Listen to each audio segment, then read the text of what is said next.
This is VOA News. Reporting by remote, I'm David Byrd.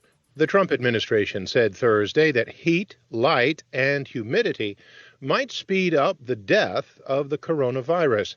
Speaking at the daily White House briefing, William Bryan, the undersecretary for Science and Technology at the Department of Homeland Security, said the virus survives best indoors and in dry conditions. However, he said that the virus dies the quickest in direct sunlight and in high humidity conditions. This is just another tool in our tool belt, right? Another weapon in the fight that we can add to it. And in the summer, we know that summer-like conditions are going to create an environment where the transmission can be decreased, and that's an opportunity for us to get ahead. Bryan warned, however, that it would be irresponsible to say that the summer months will eliminate the virus. But he said that those months will provide an opportunity to get ahead of the disease. Americans continue losing their jobs with the economy all but shut down because of the coronavirus.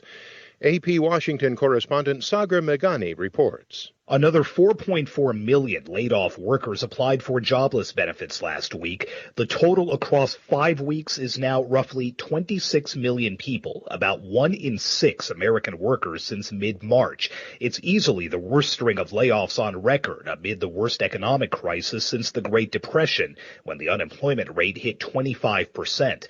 Some economists say it could reach 20% this month. Even as some states start to ease restrictions and let some businesses reopen, it's unlikely to lead to much rehiring, especially if Americans are too wary of leaving their homes. Sagar Meghani, Washington. For more on these stories and the rest of the day's news, visit our website, voanews.com. This is VOA News. The U.S. House of Representatives has overwhelmingly approved a $484 billion coronavirus relief bill on Thursday, funding small businesses and hospitals and pushing the total spending response to the outbreak to an unprecedented near $3 trillion. The measure passed the Democratic-led House by a vote of 388 to 5. House members were meeting for the first time in weeks because of the coronavirus pandemic. Lawmakers, many of them wearing masks, approved the bill during an extended period of voting intended to allow them to remain at a distance from one another in line with public health recommendations. The House action sent the latest of 4 relief bills to the White House, where Republican President Donald Trump has promised to sign it into law. The northern Italian region of Lombardy has been the epicenter of the European coronavirus outbreak. On Thursday, it began an antibody testing program as it looks to begin opening up its economy after weeks of lockdown. Reuters' Joe Davies reports. Authorities hope it will give a clearer picture of the spread of the virus and show who has already had it. Luca Dure is the mayor of Chislaiano. Our volunteers help the most fragile people, the elderly, and they bring them meals and groceries at home. We had the doubt that those volunteers carrying on these services could have been in some way in contact with the virus, and this worried us a lot. So we tried to give some answers.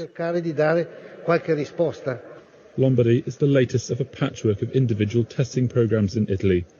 The neighbouring regions of Veneto and Emilia-Romagna began their own earlier this month.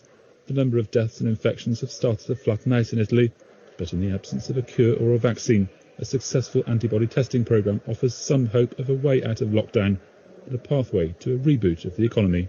That's Reuters' Joe Davies. Some schools in Germany have begun reopening their doors after being closed for weeks because of the coronavirus pandemic. AP correspondent Zaria Shakali reports. Some students in Sangerhausen, a small town in the eastern German state of Saxony-Anhalt, returned for the first time after the break, in line with the country's strict social distancing guidelines. A school principal in Sangerhausen said a 5-feet distance rule is being imposed, and entry and exit doors have special locks to ensure social distancing.